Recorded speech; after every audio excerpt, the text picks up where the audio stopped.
네, 오늘은 1월 8일 수요일 아침입니다. 어제 좀 많이 놀라셨을 것 같아요. 그래서 나스닥 전체가 어제 빠지는 급락장이었죠, 어제. 그래서 대부분의 어떤 섹터들이 전부 다 빠졌어요. 특히 이제 테슬라라든지 엔비디아 쪽에서 엄청난 급락이 나왔죠. 뭐 테슬라야 예상을 했지만은 엔비디아가 이렇게 충격적인 장대 양봉이 나올 거라고는 아마 예상하기가 쉽지 않았었을 것 같아요. 그래서 어제 인제 전고점을 살짝 터치하긴 했어요. 그래서 살짝 올라가는 듯 하더니 예 이상하게 인제 좀 낌새가 이상했죠. 그러면서 인제 급락이 나와 버렸는데 저도 여기서 약간 살짝 밀리는 어떤 그런 양상이지 않겠느냐 이렇게 생각을 했는데 전혀 생각하고 다르게 초급락이 나와 버렸습니다.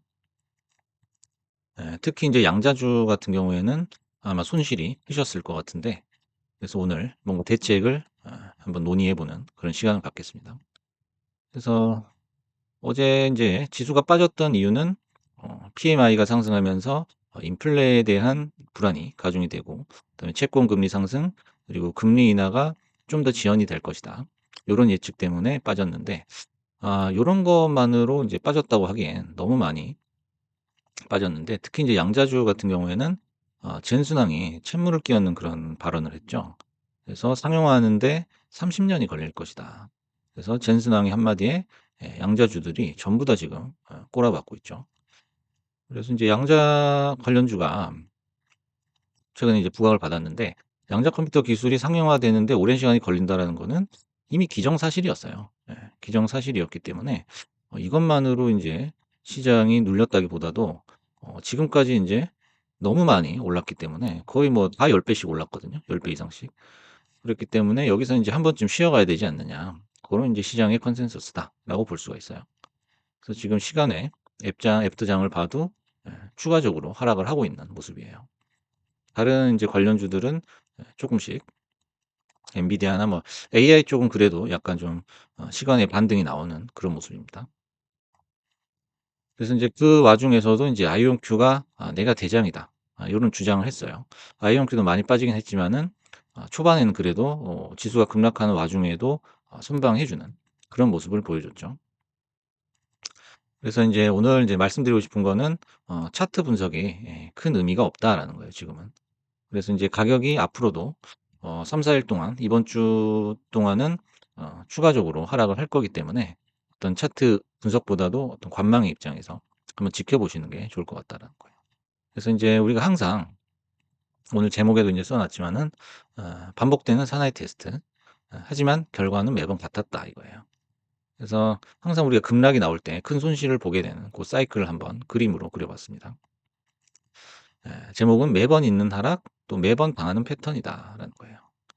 그래서 인제 우리가 그 양자 관련주에 좀 늦게 들어오신 분들은 아마 이 고점에서 들어오셨을 거예요. 모두가 환호하고 있을 때 '아 이거 10 배거 간다.'라고 할 때 인제 들어왔을 때 한 번씩 급락을 이렇게 겪게 되는데 하다가 인제 쪼끔씩 빠진다 하면은 '아 인제 괜찮을 거야. 괜찮을 거야.'라고 이제 스스로 위로를 하게 되죠. '좀 빠질 수 있다.' 지금이 이 중간 단계 정도 되는 것 같아요. 그래서 이제 슬슬 인제 걱정이 들기 시작하죠. '아 이거 어떡하지? 팔아야 되나? 손절하고 나가야 되나?' 그러다가 이제 쪼금 더 빠지면은 인제 절망적인 상황에 다다르게 되죠. '아 이거 큰일 났다.' 하게 되죠. 그래서 인제 그런 어떤 경고 시그널을 느끼고 뭔가 공포, 진짜 공포의 끝을 느끼는 순간 보통 그다음 날 포기를 하게 됩니다. '에이 그냥 던지자.' 하고서 인제 포기를 하게 되죠. 그러고 나서 인제 하루 이틀 있다가 예 급등을 하게 되는 거죠. 급등을 하게 되는 거죠. 그래서 여기서는 진짜 이 상태에서의 한 2배 정도는 충격을 받게 돼요. 쇼크를 받게 돼요. 그래서 패닉이 오죠. '아 그때 팔지 말걸.' 하는. 그래서 주가라는 거는 그 위치를 이렇게 찾아가게 된다는 거죠. 그래서 여기서부터 여기 구간까지는 여러분들이 정말 여기까지는 정말 매수 매도 버튼만 누르면서 수익을 쉽게 먹다가 여기서는 인제 매수 매도 버튼으로 뭔가 컨트롤을 할 수가 없는 거죠. 그래서 여기서 인제 절망과 충격에 빠지게 되는데 보통은 인제 요 구간에서 관망하다가 여기서 반등이 나올 때 비중을 실어서 들어가는 게 정석이죠. 그렇게 한다면은 요런 패닉이 오지 않을 것이다라는 거예요.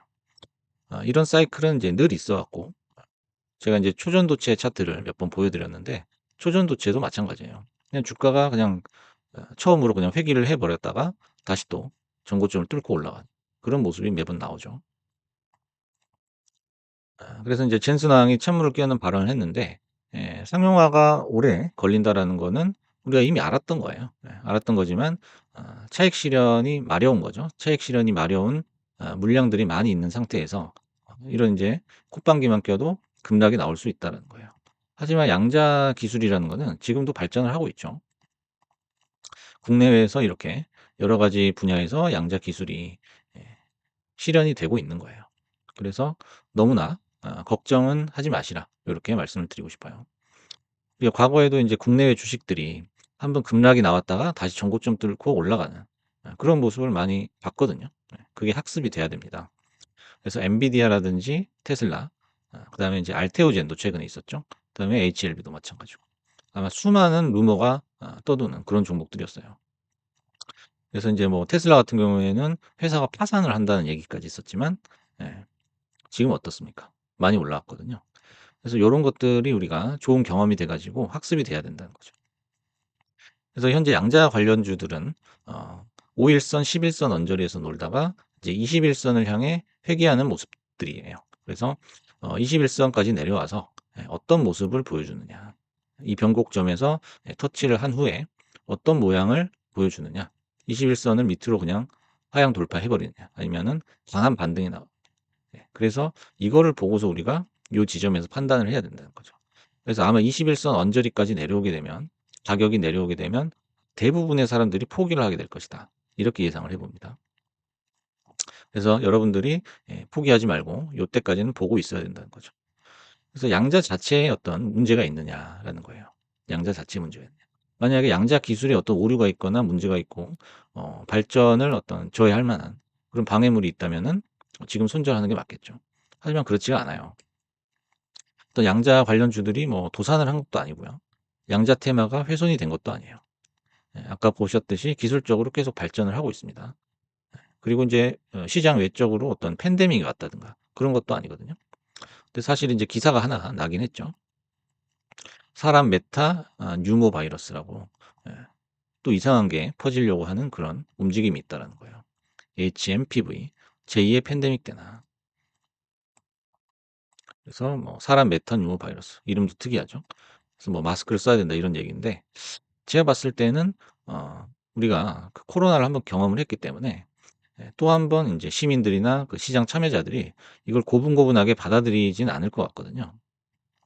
그때는 인제 우리가 겪는 처음의 어떤 팬데믹이었기 때문에 최초의 팬데믹이었기 때문에 굉장한 공포에 휩싸여서 나스닥이 상당히 많이 빠졌었죠.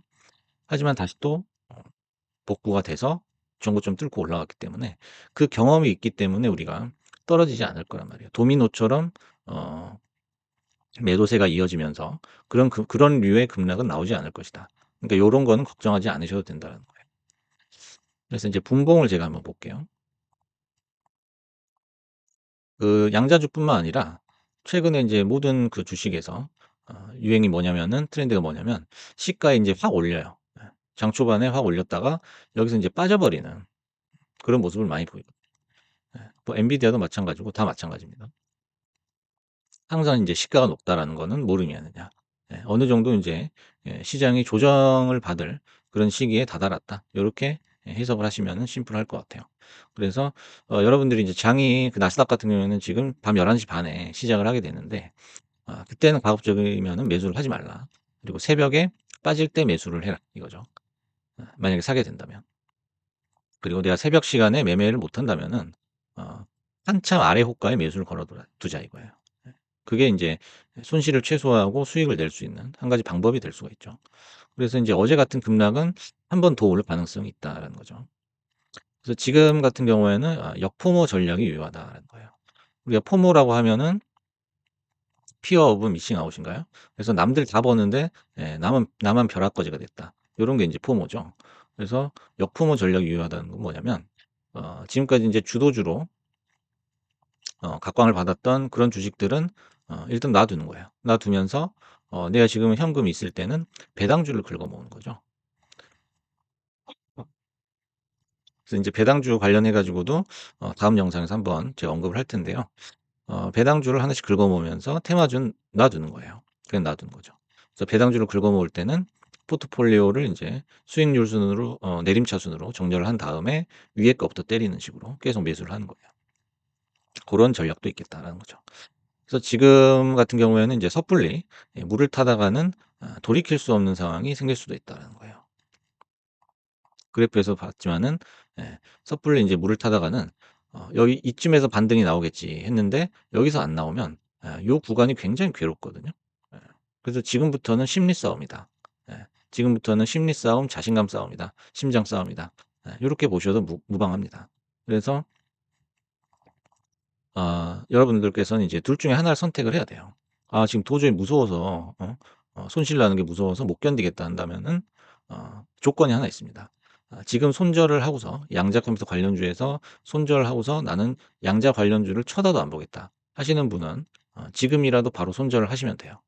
하지만 나중에 양자가 올라갈 때 굉장한 포모를 느낄 수밖에 없죠. 그렇게 판단 뭐 개인의 판단이니깐요. 하지만은 지금 손절하고 나간다면은 영원히 이런 행태들이 반복이 될 수밖에 없다는 거예요. 그래서 이런 사이클은 당연히 있는 거고 매번 순환을 하는 거지만 '나는 이런 사이클에서 영원히 패자가 됐다. 패배했다.'라는 걸 인정할 수밖에 없겠죠. 하지만 지금 요 기간을 버티게 되면은 결국에는 양자주도 빛이 예 들어올 것이다라는 거죠. 그래서 양자주가 다시 또 전고점을 뚫고 올라갈 때 고가에서 '아 그때 그냥 낮을 때 사둘 걸.' 하는 이런 말을 반복해서는 안 되겠다는 거예요. 그래서 인제 일봉상으로 보시면은 아이온큐도 마찬가지지만 5 일선, 10 일선 위에서 이렇게 놀다가 인제는 20 일선 언저리에서 한번 뭔가 좀 판단을 해야 되는 그런 결정적인 시기에 다다랐다라고 볼 수가 있겠습니다. 뭐 리게티도 마찬가지죠. 리게티도 21 선과 캔들이 만나는 고 지점까지는 우리가 관망으로 버텨야 된다는 거예요. 네. 그리고 인제 가장 인제 손실이 큰 주식이 아마 실스크일 텐데 실스크 요 근방에서 인제 움직이다가 5 일선하고 10 일선이 지금 만나 있죠. 그리고 인제 점점 하향 돌파하면서 캔들하고 노란 선 21 선이 만나는 고 지점에서 다시 한번 우리가 정확한 분석을 해 봐야 될 것 같습니다.